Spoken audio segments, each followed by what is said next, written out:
14 अगस्त आज़ादी का दिन। पाकिस्तान हमारा प्यारा वतन है। इसको हासिल करने के लिए हमने बड़ी कुर्बानियाँ दी हैं।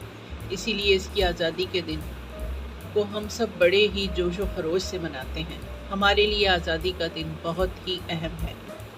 पाकिस्तान बनने से पहले पूरे बर सग़ीर पर अंग्रेज़ों की हुकूमत थी।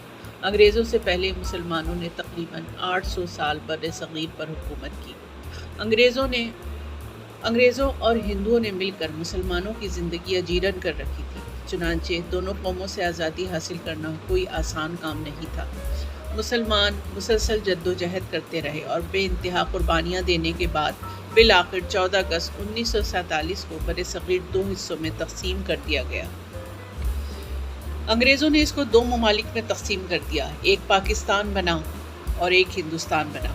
चूँकि इस मुल्क की बुनियाद 2 कौमी नज़रिया था, यानी मुसलमानों को एक ऐसे मुल्क की ज़रूरत थी जहाँ वो आज़ादी के साथ अपने दीन पर अमल पैरा हो सके।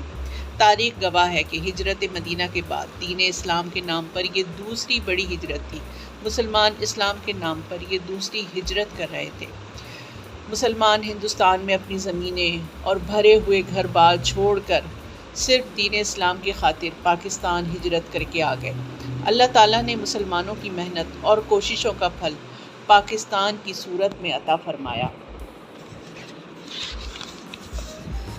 यही वजह है कि 14 अगस्त को पाकिस्तान बहुत जोश व खरोश से मनाता है। इस दिन मुल्क में आम तातील होती है। सरकारी और नीम सरकारी और निजी इमारतों को कुमकुमों से सजाया जाता है। परचम कुशाई की जाती है। तालीमी इदारों में तकरीबात मुनक्किद की जाती हैं जहाँ कौमी तराने और मिली नग़मे गाए जाते हैं। बुज़ुर्गों को खिराज तहसीन पेश किया जाता है। शहरों और कस्बों में चरागान किया जाता है। लोग जौक दर जौक घरों से बाहर निकल कर तक़रीबात का इनेकाद करते हैं। कराची में लोग कायदे आज़म मोहम्मद अली जिन्ना के मज़ार पर फातिहा ख़्वानी और कुरान ख़्वानी करने जाते हैं। फूलों की चादरें चढ़ाई जाती हैं। हर साल वहाँ पर हिफाजत के लिए जो फ़ौजी दस्ता तैनात होता है, इसकी ड्यूटी तब्दील की जाती है और नया दस्ता तैनात कर दिया जाता है।